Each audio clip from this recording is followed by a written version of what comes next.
Welcome back to my little playthrough of Super Castlevania 4. We're on stage 4, and I have 4 lives. Just a lot of 4s. Here we go. Oops. Start button's a little tricky on this thing. Now what I find interesting about this stage is you see that little skull? It kind of follows you. It's a subtle thing, but that must have taken a little while to get going in this game. Let's see. I have a feeling they'd probably give you a double shot if you had a weapon to begin with. Actually, wait, that's not possible. They take your weapons away. No, sorry. I thought they took your weapons away when you entered a new stage, but... Wait. I had a dagger before I came in here. Where was it? Whatever. I'm not gonna focus too much on such a small little detail like that. Go up the stairs. Backwards, of course. Because I'm cool like that. Ow. Too bad.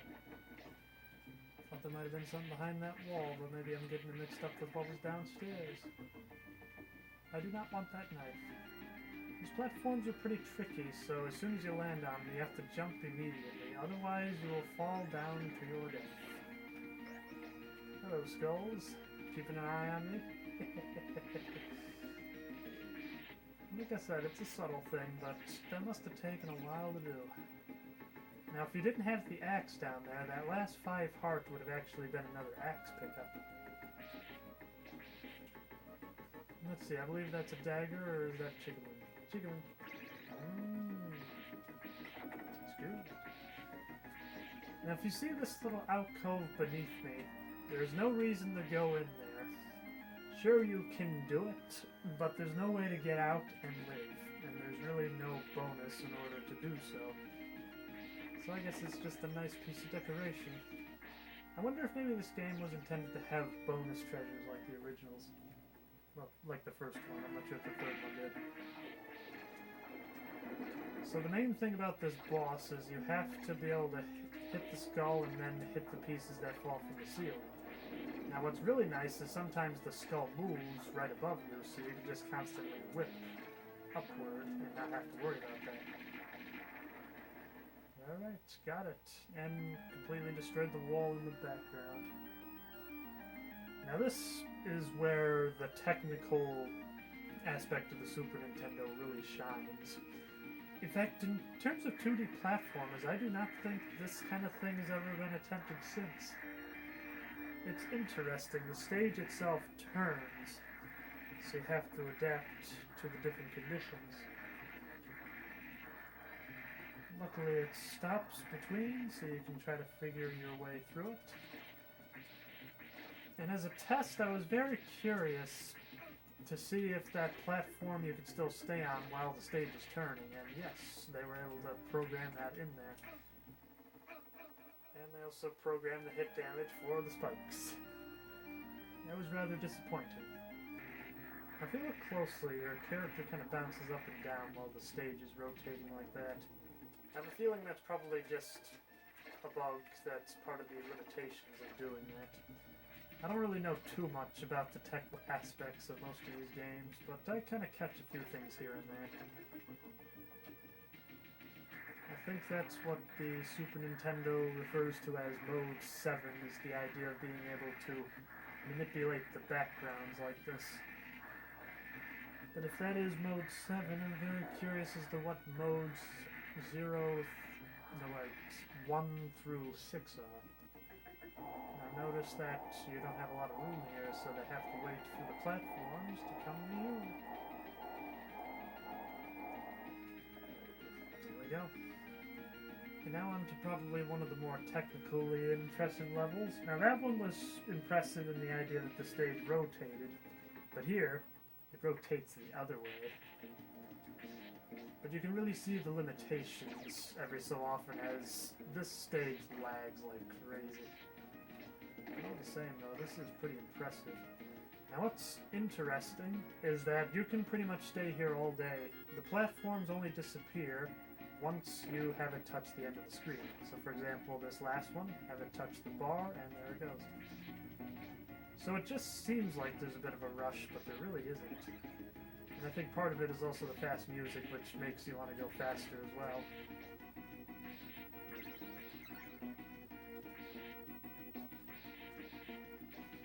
And spin again. I'm certainly happy this stage has really bouncy music, because the next part I always really disliked. Now, it just seems like they were trying to figure out how to manipulate platforms in any way possible. The first one, you had the background going around, as in the whole thing would turn. And then the other one, it's more of a cylinder where it turned around you. And then this one, it's more about the idea that the platforms are constantly moving up. From a gameplay standpoint, it's rather interesting, because it's something that's different, but it's very tedious because you have to wait for the platform to get to you and you can't speed it up. And now here's another fun little aspect. Now I was talking about how you kind of shake a little bit when you're on the platform. Same thing here. Notice that it's kind of vibrating. Move over here, perfectly stable, and it's shaking a little bit now. Probably just technical limitations. Ordinarily, that would not be a good move to go for, because if you're not quick enough, you will get smashed by the ceiling. Remember, you want to go to the other one. Probably one of the other things that makes this stage rather annoying is the idea that you have to pick just the right path. There's a lot of different ways you can go. Now, if I remember correctly, you just have to go all the way to the top. Or at least there. I think you can actually go up higher, which I find interesting. And here we get more spikes. Touch them instantly and you die. Now this part I always found fun. Just keep going. If you stop, you die. Give you snacks. Yeah. Sometimes I'm pretty amazed at how much I remember. I mean, I only played this game maybe once a year. And it's always during October. I think the thing is, this game was always so much easier compared to 2 and 3 that I felt I could beat it a lot quicker than those two. Well, 3. I don't know why I said 2. Here's another technical aspect that's really amazing. So the screen goes black here. That's so they can manipulate this boss.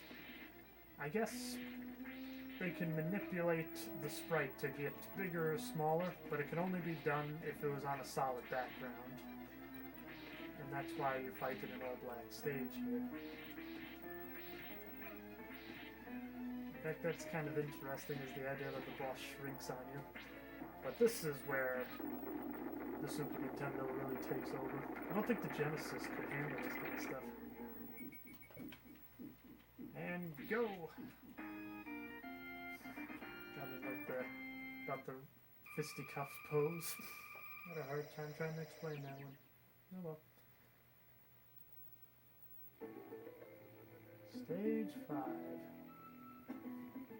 My memory's a little fuzzy as to which one this is. Is it just going to the front door? Yep, front door. You can just kind of see how fast I'm kind of breezing through these levels.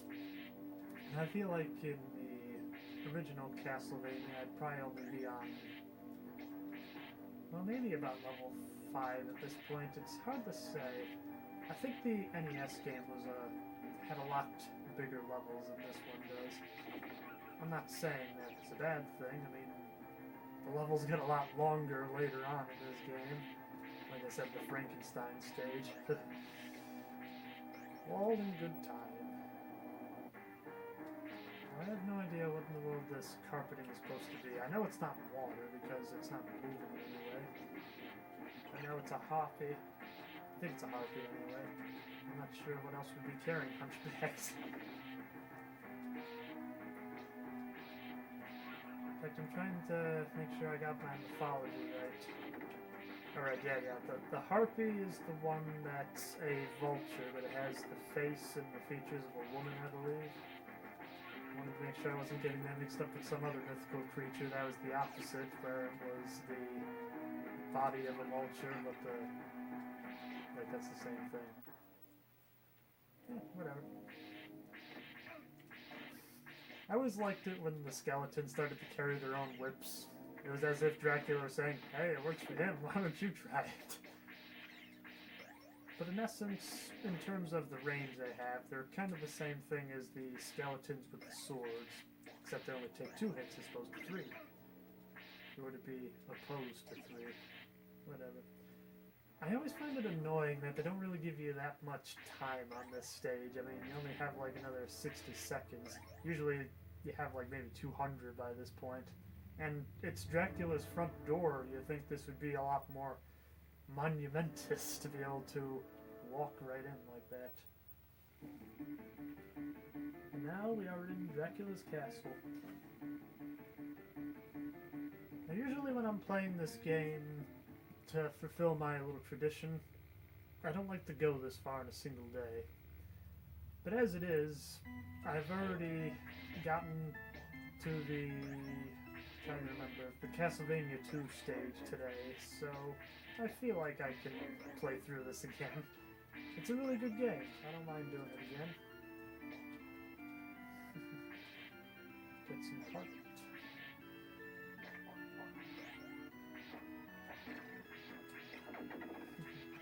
The suits of armor are also a little easier than in the first game. They take a lot less hits. But the only thing is, I think they're a little bigger as well. Like, you can't just jump over them. Or could you jump over them in the first game? Having a little bit of a memory lapse. I was hoping I could get that back, but I guess not.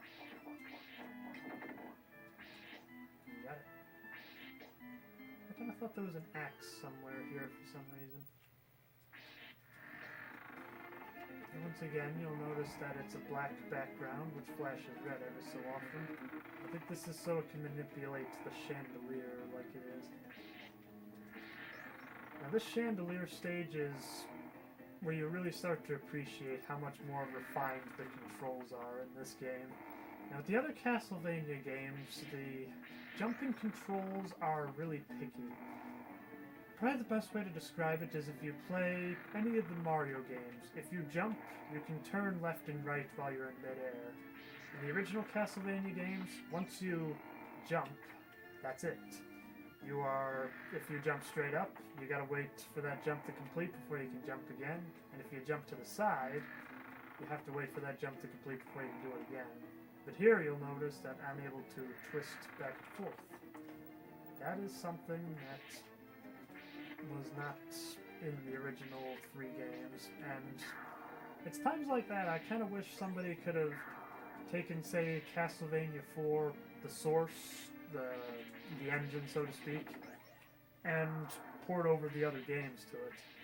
I mean, I know for sure they did that sort of thing with Super Mario Bros. All-Stars. I wonder why they never did it with Castlevania. I guess maybe Castlevania just wasn't really all that big. Of course, there was also the Castlevania Dracula export, but I'm not really sure how to feel about that one. I would love to play it, but at the same time, I want to do it on console, and I hear that game is ludicrously expensive. It's probably only got more expensive in this time of the virus. The Rona, as I'm calling it. I find if you call it something less scary, it doesn't disturb you as much. So just call it the Rona. It's one of the little jokes I have. If ever anybody has like a bad cough or something, I'll just be like, go home, you got the Rona.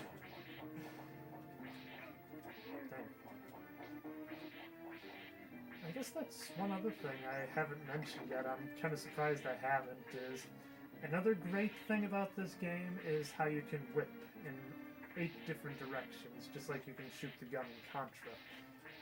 I can understand why the first 3 games didn't have this, but I kind of wish it was something that they would have had in the later entries.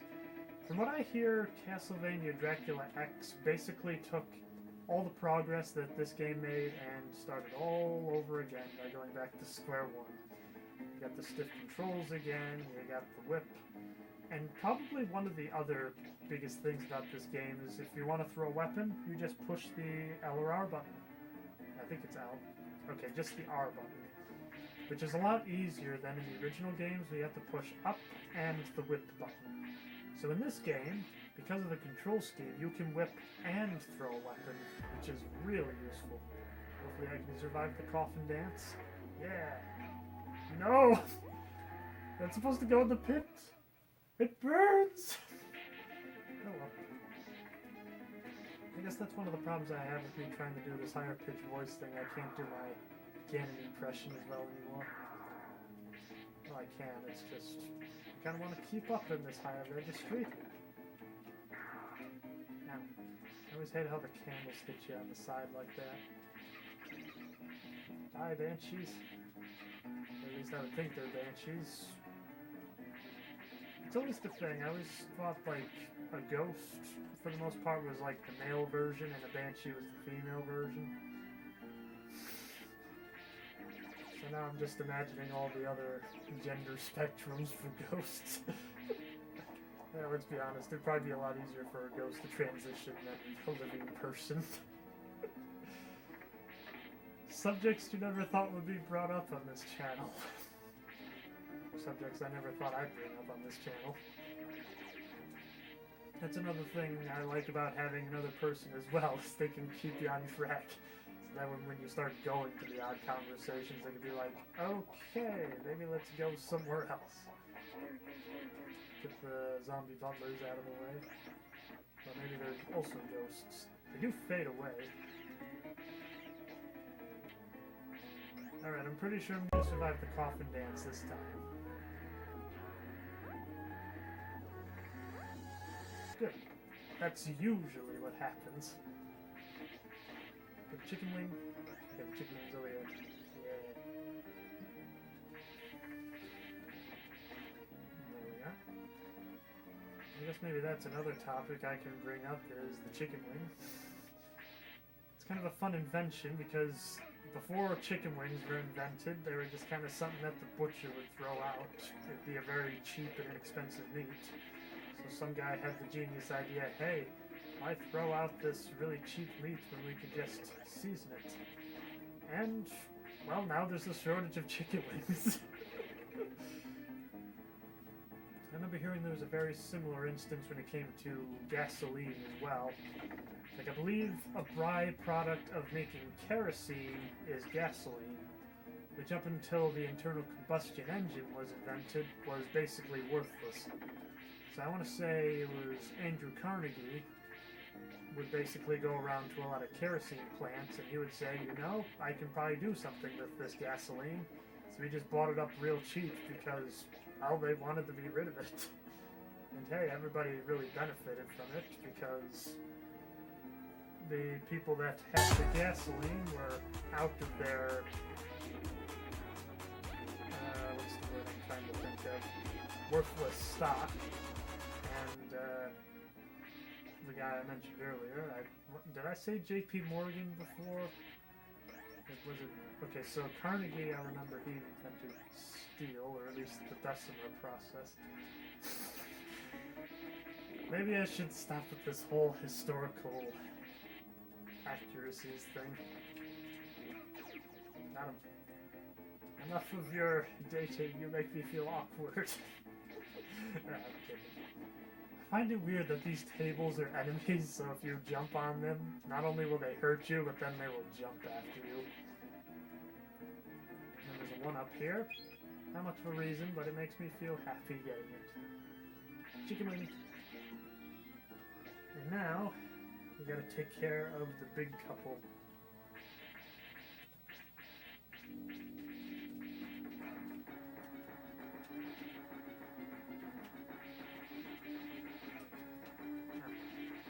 Yeah, I got him. Very good. Take that in your cis-straight relationship. Whatever. I really don't care.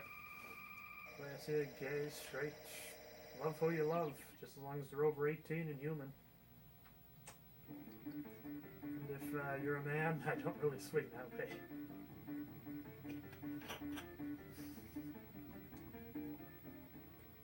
Now let's see, is this the library? I believe it is. The library has my favorite piece of music in the entire game. Next to the end credits, of course. The end credits is a very epic and soothing piece. There are many times I would just kind of play this stage on and off, so I would just listen to this great music. In fact, I think I've got a password set directly to this stage, so I can play it whenever I want.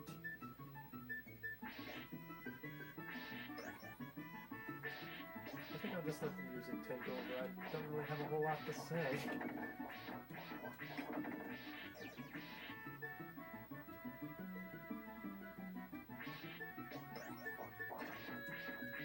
I always hate how the ghost comes from the bottom like that. It's very hard to hit them. Okay, maybe it's not as bad as I thought. Got the money! I made the night disappear. How nice. There we go.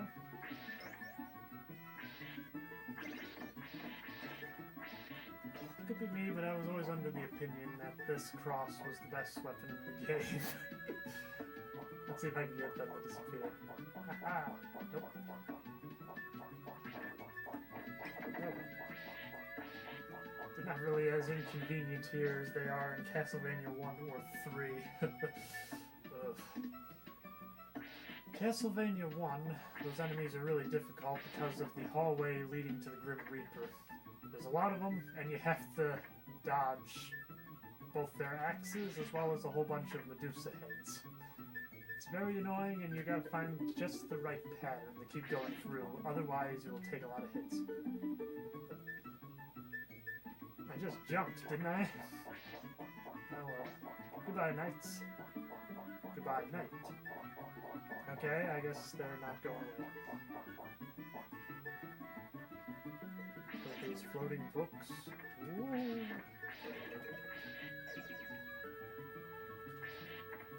No! I wanted the cross, not the axe. I don't think I got the timing right on those bones. At least you only have to hit them once after you hit them twice the first time.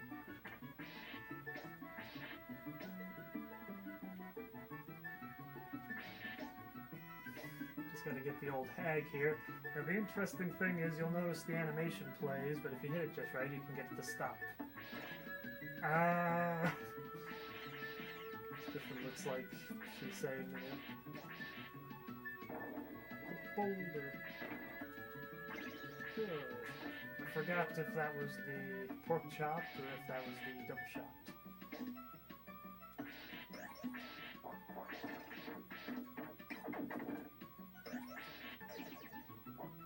Head on down. Just gotta watch out for the rug. One of the more unconventional enemy types, a rug that tries to hit you. Well, basically, as the floor raises, it may hit your head on the spikes, and that would be an instant death. I'm going up this way. Sure, there's more hearts that way, but I don't think it's worth it. Double shot! Yeah! I think it's more often than not the double shot there, just as long as you have a weapon in your hands. If you don't have a weapon, then you get 5 hearts. Sure, this thing looks impressive, but it's like the abominable snowman. Just walk right past it. And then it will disappear. Is there anything over here I needed to get? Oh, chicken wing. You always use more chicken wings. In this game, at least. I feel like after about a week of eating actual chicken wings, I want to have some pork.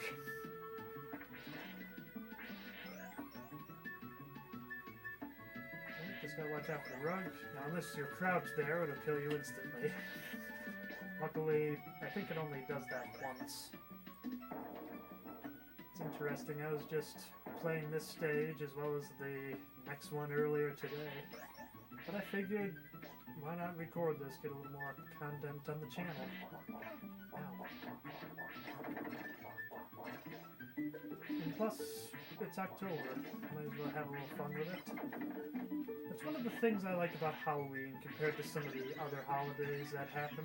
Now, say Christmas, well, you got, it seems like if you say Merry Christmas to a Jewish person, they want to kill you. If you say Happy Kwanzaa to a person that's... Well, actually, I've never really tried saying Happy Kwanzaa to anybody. I'm trying to think, who celebrates Kwanzaa? I mean, I know it's more of an ethnical thing. Now, but I wonder if there's, like, a specific sect of people that celebrate Kwanzaa. I'm trying to think about what other holidays there are. Does the Muslim faith have a holiday during the Christmas season? The holiday season? Think about it, the holiday season is a very vague term. There's so many holidays and there's so many seasons. I can say we're in a holiday season right now because we're gearing up for Halloween. But I guess that's the main point I'm trying to make is Halloween I feel like is a holiday that anybody can celebrate. Unless you're like one of those hardcore Christians that think that if you talk about demons they will come and take your soul to hell. Which if that's the case, I mean, if that's what you believe, fine, but what kind of way to live your life is that? The idea that if you say the wrong word, you're just gonna burn for all eternity. Hopefully I can take care of this guy this time. I do wonder where they get off calling this boss the Black Knight. It looks clearly gold to me. In fact, even on the black and white screen, it doesn't even look like it's black. Got it. Alright, on to, in my opinion, the worst stage of the game. I'm not sure what they call it, I'm just going to call it the Frankenstein Layer. So, I'm going to attempt to play through this with as little aggravation as possible. Stage 8. At least on the bright side, once you get past this stage, that's when you start getting into the more fun stuff. After that is the gold room, and then it's the, what I like to call the nostalgic stages, because they start playing the music from the other two games. Now, why do I hate this level so much? Well, the first thing is it's a really long one. The first checkpoint takes a very long time to get to, and there's just a lot of really annoying hazards. The main thing that this stage has is the spikes. One hit and you are dead. All you just need to do is just barely tap it, and that is it. And then you got like acid you have to watch out for. You got these rolling platforms, if you jump, you die. It's just very annoying. And that's really just the first section. This stage just goes on and on.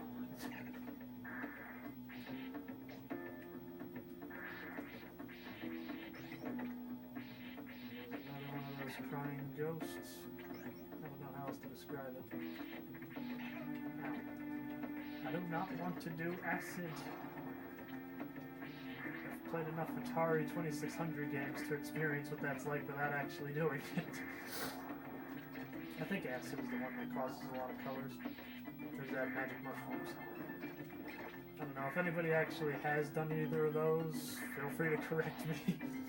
Because I am not going to attempt acid or magic mushrooms. I like to eat portobello mushrooms. I think the scientific name is Agaricus bisporus. Sometimes I just remember little things like that for no reason. Like, for example, did you know that James Buchanan was the first homosexual president? Necessarily a good representation, because a lot of people say his weak administration is what caused the Civil War. I've been meaning to look more into that. I wonder if James Buchanan ever had a first man, so to speak. In fact, how do they know he was homosexual? I mean, that was kind of a frowned upon thing back then. Kind of is now, but I feel like there's a lot of other things people are more concerned about with, well, both the virus as well as just social norms. But then again, I guess it all depends on who you run into. Hopefully I can make it. No! Yes! No! I was hoping I could make it across the bridge without touching the acid. I was able to do that earlier today. On to our second checkpoint. I am going to die, so I don't care. That would have killed me even if I had a full health bar anyhow. First whip upgrade. And I believe there's like a weak section in the stairs here. Now if you do it right, you can whip it. However, it hurts you for some reason. See if I can do this right.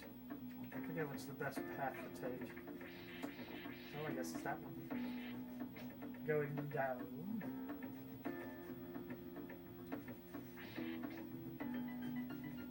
Like, maybe I shouldn't be doing that. It just seems to hurt too much. Again, I'm thinking there's a chicken wing around here somewhere. I'm trying to remember which one has the invincibility. Ah, yes. The invincibility is on the bottom. So let's see if I can do this.